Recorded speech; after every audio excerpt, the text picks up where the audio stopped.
The scorpion and the frog. So this is a little parable or story that comes from the Middle East, I believe.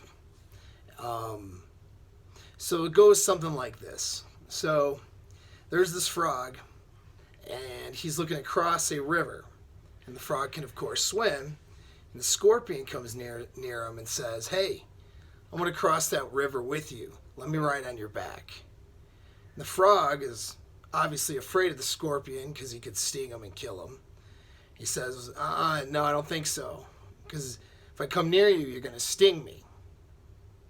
The scorpion says, no, I need to get across the river, so I'm not going to sting you, okay? If I sting you, I can't get across the river, and if when we're getting across, if I sting you, I'm going to drown myself. So why would I do that? I'm not going to do that. Okay, just help me out, get me across the river, and I won't sting you. So they go back and forth for a little bit, and the frog is convinced, and the frog says, okay, all right, it makes sense. All right, I'm going to help you out. Go ahead, get on my back, and we'll go across. So the frog's swimming across the river with the scorpion on his back. About halfway through the trip, the scorpion stings a frog. So as the frog is going into paralysis, he's just like, what are you doing? Why did you do that to me? I'm going to die. You're going to die too. Why would you sting me like that? And the scorpion says, well, what did you expect? I'm a scorpion. So there are people out there that are just scorpions, okay? Take that story and use it as you will. But there are people out there that no matter what you do, no matter how much effort you put into them, no matter what your hope is, your dreams are for them, no matter how much you pray for them, no matter how hard you try, they will always be a scorpion. Now, in particular, we can talk about those who are just wired that way. Cluster B personality disorders. Those are your narcissists, your BPD or borderline personality disorder types, your histrionics, your, antisocial personality disorder types, or your sociopaths or psychopaths, right? These people are wired that way. They're not going to change. So they're always going to be a scorpion. And they will suck you into their little world. And we're talking about relationships, right? So they will suck you into a relationship.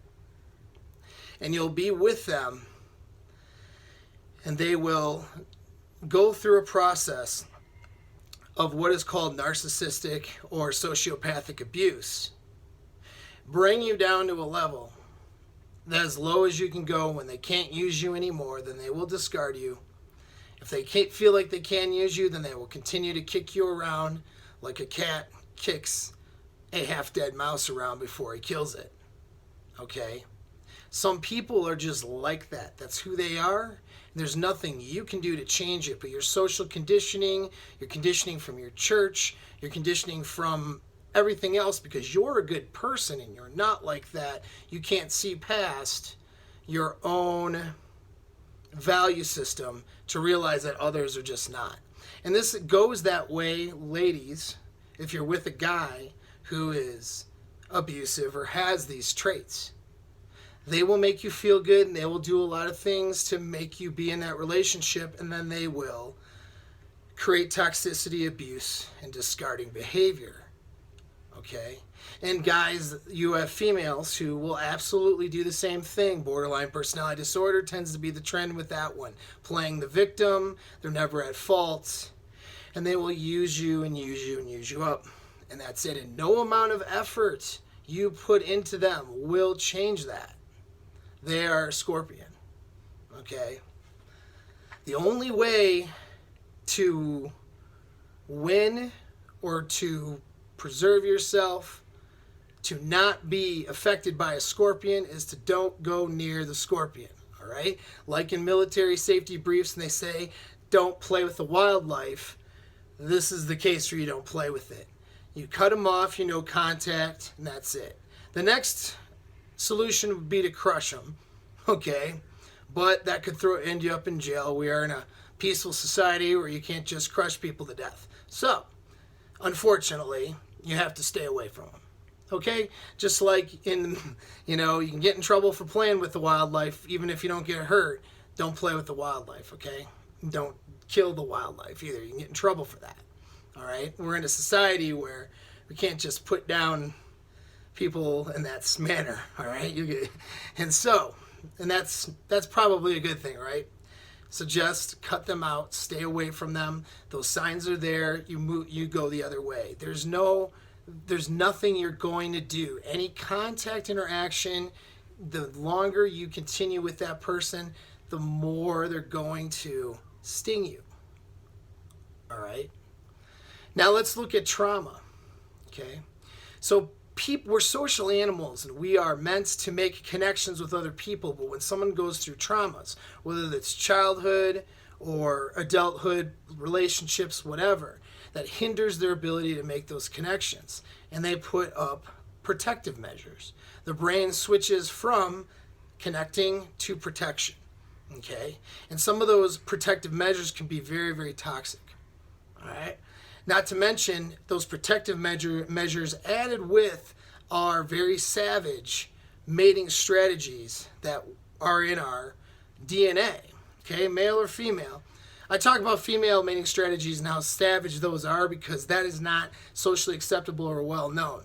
We know about guys. We know guys want to spread seed amongst as many women as possible, right? Like that's our biological imperative, regardless of morality. That can be a very savage and destructive behavior pattern if we allow that, right? And females have their savage and destructive behavior patterns as well, rooted in hypergamy. So now you add that with toxic behavior from trauma and damage. What you have is someone who maybe wasn't born a scorpion, but they were made a scorpion. And it's only them that can decide to be something else. To decide to not be that scorpion and to decide to not sting you. But you cannot change them or make them different. And your kindness and your efforts are not going to do that. You won't save anyone. The only person you can save is you, and the only person they can save is them. All right? So if they're a toxic person, and maybe they're not cluster B, but they have all that trauma and all that stuff is there. A lot of you males out there want to Captain Save-A-Ho, right? I've been there, done that. I know that game. Where you see somebody who's been through a lot of stuff, at least that's what they present. They, of course, don't present the parts of them that caused the things that caused all of their traumas, right? But maybe legitimately they've just been through a lot of bad shit, okay? And that does happen. And you see that, and that other hindbrain drive, that outside of spreading the seed that us guys have that want to take care of the baby maker goes, I want to save her, help her, all this stuff. Because then she's going to be really dedicated to me too on top of it, and she'll be this great success story, and we'll ride off into the sunset. You know how often that happens? Pretty fucking rarely, okay? Pretty rarely. And you're not going to be the one. You're not going to be the 1% where that happens. So I want to say the word never just so you don't do it. All right? Because that person has to make the decision to be self-aware and to start making changes and taking responsibility for their own shit. Even if they didn't cause their own shit, they have to take responsibility for it.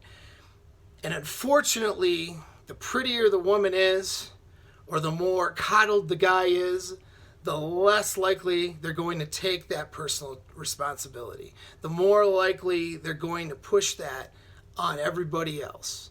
There's no shortage for pretty women. Unfortunately, there is no shortage of dudes out there who are going to validate their bad choices and behaviors, right? Because guys are thirsty, especially weak-ass males. And nowadays with the internet, you can have a false sense of sexual market value, and they can throw just a motivational meme or something and get a ton of attention and likes from men to validate themselves. to justify that they're a great person and they don't need to make any changes at all, and anything that's bad that's ever happened to them must be everybody else's fault. All right? So when you're dealing with that, when you deal with somebody who is not facing down their traumas and facing down their damage and willing to change those things and change the way that their brain has been wired from all that stuff, if they're not willing to do that work, and let me tell you, most people are not. You're not riding off into the sunset with anyone. You're going to be helping someone cross a river, and they're going to sting you halfway through. They will literally kill themselves to kill you because they're that dysfunctional.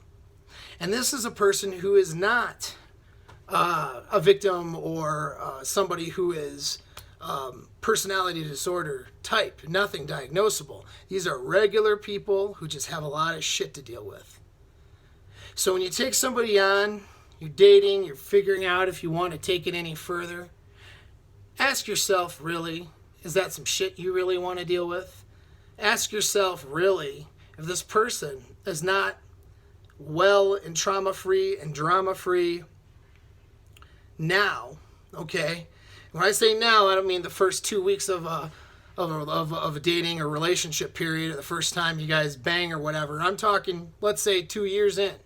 Okay, after that honeymoon phase is worn off, all the neurochemicals have leveled out. If who they are isn't a healthy person at that point, you're going to try to spend the rest of your life with that person, you're going to try to save them, or you're going to get stung and drown right along with them while you're trying to cross that river. Choice is yours. Thanks for tuning in.